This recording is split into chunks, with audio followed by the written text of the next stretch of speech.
안녕하세요. 분당 재활운동센터 노상혁 FTC입니다. 이번 영상에서는 갑자기 내 가족 중 한 명에게 뇌졸중이 발병했고 막 응급실에 들어갔거나 혹은 응급실에서 나와서 의식을 차렸을 때 알고 있어야 할 정보와 앞으로 진행될 상황에 대해서 알려드리려고 합니다. 다른 병과 다르게 뇌졸중이라는 병은 일단 응급실에서 시작하게 됩니다. 환자분은 의식이 없는 경우가 대부분이고요. 암을 진단을 받게 돼도 질병에 대한 정보를 알아보고 판단을 할 시간이 주어지는데 뇌졸중은 그렇지 않습니다. 여기서부터 내 가족이 뇌졸중에 걸렸을 때 어려움이 시작됩니다. 지식과 정보를 습득할 시간이 없어지는 거죠. 오늘은 이런 분들을 위해서 꼭 필요한 정보를 제공해 드리도록 하겠습니다. 뇌졸중은 뇌가 손상되는 것입니다. 원인은 혈관이 막히거나 뇌혈관에 출혈이 생기는 건데요. 어쨌든 이런 이유로 뇌 손상에 의해서 마비가 오고 인지나 언어 등 많은 문제점을 가지게 됩니다. 대처가 늦거나 하면 사망에 이를 수 있습니다. 아마도 이 영상을 보시는 분은 초기 조치가 잘 돼서 환자분이 응급실에서 나오시게 되고 재활 단계로 접어든 경우가 많을 텐데요. 우선 뇌졸중 후에 나올 수 있는 증상에 대해서 알아볼까요? 지금 보여드리는 증상이 모두 나오는 것은 아닙니다. 일단 좌측 뇌에 손상이 오신 분들은 오른쪽으로 마비가 오게 되고요. 우측 뇌에 손상이 온 경우 좌측에 마비를 가지게 됩니다. 또한 좌측 손상이신 경우 언어 장애가 오는 경우가 많이 있습니다. 이외에 손의 손상이신 경우 균형이나 조절에 큰 장애를 가지게 되는 경우도 있고요. 인지나 언어, 삼킴 등의 문제를 가지는 경우도 있습니다. 어쨌든 큰 틀에서 뇌 손상의 부위와 마비의 부위는 반대로 나타나게 됩니다. 두 번째로 마비를 하면 내 마음대로 움직이지 못하는 경우를 말합니다. 완전히 늘어지는 마비를 가질 수도 있고요. 반대로 강하게 힘이 들어가는 경직이 있는 경우도 있습니다. 둘 다 움직임에 제약을 만들어내게 됩니다. 이렇게 뇌졸중 발병 이후 생기는 주 증상은 움직임이 없어지는 것입니다. 하지만 이것은 뼈가 부러지거나 근육이 다치는 정형외과적 손상과는 다릅니다. 이 부분을 이해하기 쉽게 컴퓨터에 비유해 보면요. 뇌졸중은 컴퓨터의 정보 저장 장치인 하드디스크가 포맷되어 버린 상태와 같습니다. 마우스나 키보드에 해당하는 팔다리, 근육 자체는 멀쩡한데 움직임에 대한 기억이 다 날아간다는 의미인데요. 그래서 뇌졸중 재활은 단순히 근육의 힘을 키우는 근력 운동이 아닙니다. 몸을 움직이는 방법을 뇌가 다시 학습하도록 재교육해주는 과정입니다.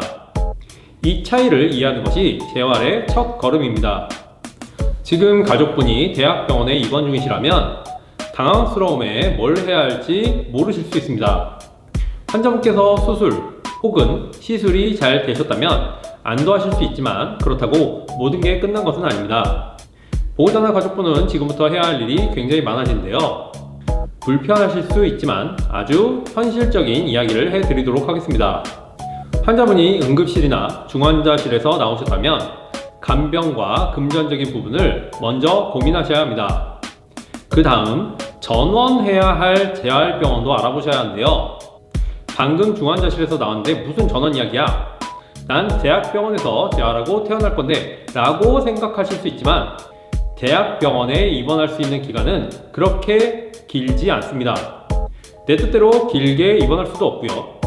또한 재활이 아주 길어질 수 있습니다.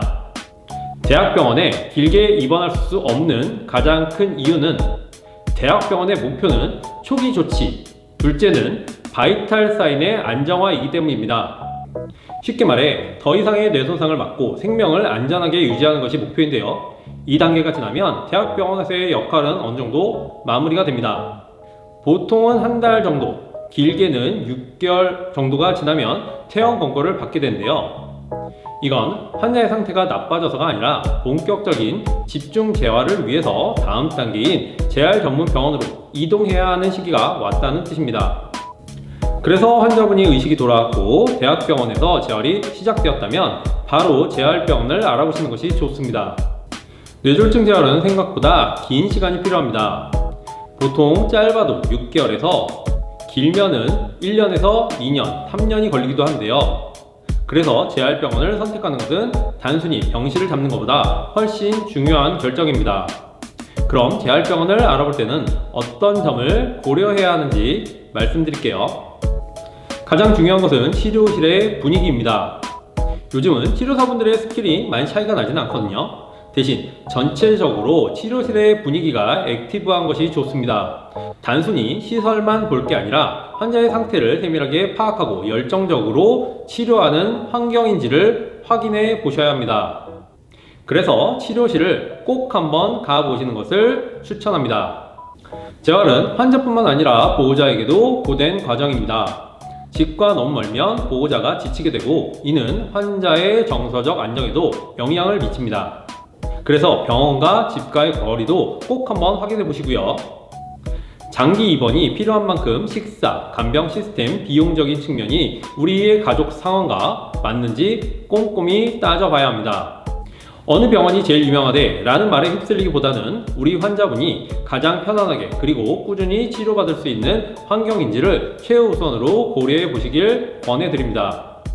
오늘은 뇌졸중의 개념과 대학병원에 입원하셨을 때 그 이후 과정에 대해서 알아봤습니다.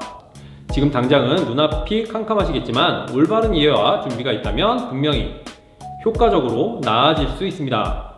다음 영상에서는 재활병원에 입원한 후 실질적으로 어떠한 치료들이 이루어지는지 더 자세히 다뤄보도록 하겠습니다. 오늘 영상이 도움이 되셨다면 구독과 좋아요 부탁드리고요. 궁금하신 점이 있다면 댓글로 달아주세요. 지금까지 분당 재활운동센터 노상혁 FTC였습니다. 시청해주셔서 감사합니다.